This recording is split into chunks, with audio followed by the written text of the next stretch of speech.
And your answer under oath at that time was? No. I've not, right? Sorry, I hadn't found the page in time. Okay. You said, no, I've not. But I have not. Okay. Now, you also have never been asked to testify on whether an individual is being truthful in saying that they are a survivor of IPV. Is that correct? That's correct. Okay. And you have never qualified as an expert to speak to whether a person suffered from IPV, intimate partner violence, or was a victim or survivor of IPV. Is that correct? That's outside the task of a psychologist to determine whether an event occurred. We assess behavior, we assess mental status, we don't detect crimes. So you have not been asked to testify to that, correct? It's not something that occurs, so no, I have not. And you were not ultimately asked to provide any opinions on that, correct? No, I was not. Okay. Now, you did not disclose in any of the designations or your report that you had met with and had dinner and drinks with Mr. Depp, did you? I'm sorry, can you repeat that one more time? Yes, That you did confused not me. disclose in any of the designations or in your report that you had dinner and drinks with Mr. Depp, correct? I did not disclose that I was interviewed by the legal team, no. I asked a different question. Are you trying to resist that you didn't have dinner with Mr. Depp and drinks? I'm not trying to resist that, but it's not quite right. You did have dinner with Mr. Depp, did you not? I did, with And his you had legal drinks team with and Mr. Depp, did you not? And what? You had drinks with Mr. Depp, did you not? Drinks were served. This was over 2 years ago. I may have had a drink with dinner, yes. In fact, you thought you had a mule something, right? Possibly. Yes, okay. And you didn't disclose that you had met with Mr. Depp, Mr. Waldman, Mr. Chu, and Ms. Vasquez at Mr. Depp's house for 3 to 4 hours and had dinner and drinks, correct? I did not disclose that. It's not significant to the report. You don't think that's significant, correct? I don't. Okay. But you've never been asked to meet with a client in his counsel before being retained as an expert, either before or after, have you? No. And you justified that it was okay in this case because it was a high-profile case. That's not quite right. I justified it in this case. Actually, I sought consultation about it. First of all, the person who had retained his attorneys was unable to come to my office with his attorneys. And yes, this is a very visible case. It's been going on a very long time. And I understood that there would be a need to interview me and make an informed decision about my qualifications.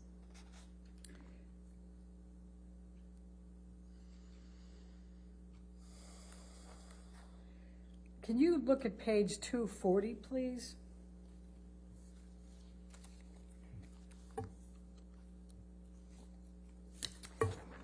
Line 3 is my question. Would you agree it's highly irregular to meet with the subject in a litigation? And your answer on that occasion was, I would not say it's highly irregular. I would say it's not something that I would typically do. However, I had not yet been retained on the case. This was a large, high-profile case, and I understood that I believed that it was appropriate for a person retaining me with such a high profile to meet me, to be able to vet me, essentially with the attorneys present prior to retaining me on his case. Do you recall that? Yes. That's what you said under oath, correct? Yes. And then I said, have you ever done that before? And you said, no. Correct? And then I said, have you ever done it since? And you said, no. Correct? Correct. Okay. Now, would you agree that if you did not find something that would be in favor of Mr. Depp and negative to Ms. Heard, that you wouldn't be an expert in this case? That I can bring you into court if you're going to say that Ms. Heard is right and Mr. Depp is wrong, correct? So as a forensic psychologist, my obligation is to the court, is to the fact finder. I present science regardless of what that science may be. Now, when I take a case, my retainer agreement is explicit about that, and I discuss that with the attorneys. I'm asking you a question. I'd like you to try to answer my Okay. question. You understand that if you found favorably to Ms. Heard and negatively to Mr. Depp, you wouldn't be here, right? You wouldn't be testifying. Objection speculative. No, okay, sorry. Hold on. The objection is speculation. That's not speculation. No, I'll sustain the objection if you want to ask. Okay. If, it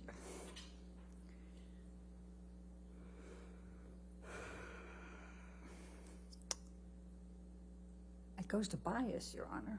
I sustain the objection. Next question. Okay, all right. You were, in fact, so excited about being involved in this case that you told your husband, even though this was a highly confidential matter, that you were going to be conducting the examination of Ms. Hurd, didn't you? That is not accurate.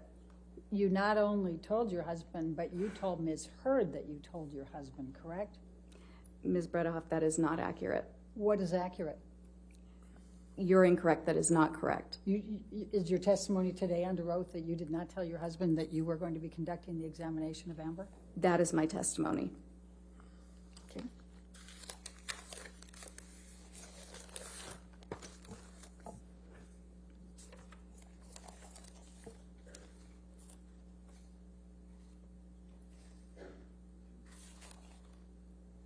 Let's go to page 306.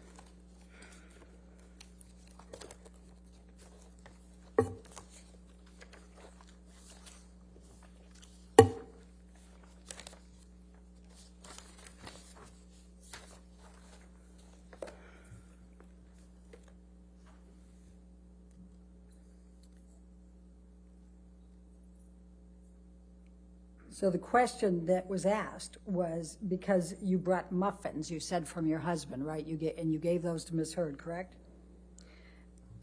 May I clarify what occurred so that we can stop talking about the muffins? What happened was that I was getting ready that morning. I frequently bring muffins to the office. My husband did happen to know that there was going to be a celebrity client coming in because on the mornings that occurs, which often occurs, we have to actually clear the office and move the staff to the other office. So yes, on the one hand, he was aware of that. I was getting ready. I asked him to go to the bakery near our house and pick up the muffins for me because I was running late. He often has to do that because I often do run late. He brought the muffins back to the house. I brought them into the office. Ms. Hurd and I enjoyed the muffins together. I think I made a comment to her along the lines like, we can thank my husband. My husband got these for us today, meaning he purchased the muffins. We are now enjoying them because of him. Did you say on pages 305 and 306 that you frequently have examinations of high-profile clients? You want to just take a quick look and tell us? What, 305, 306? Yeah, that's where we're talking about it. Is there a line you'd like me to look at? You can start with 15, line 15, 305. Just read through that and tell me whether you said anywhere in there that you have a lot of high-profile examinations. You do this frequently. Objection to improper impeachment. I don't agree. I want you to approach, please.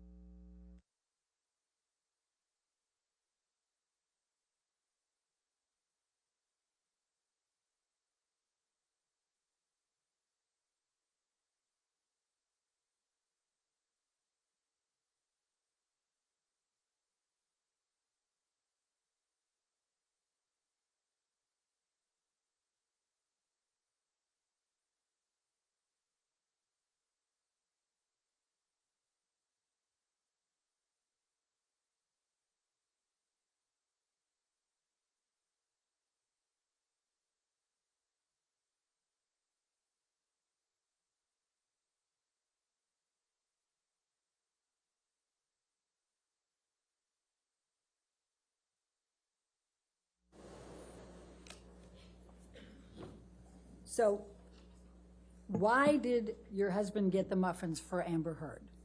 He did not get the muffins for Amber Hurd.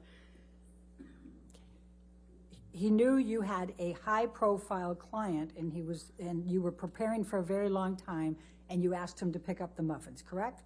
I asked him to pick up the muffins for me, yes. Okay. Now, would you agree that domestic abuse can be verbal?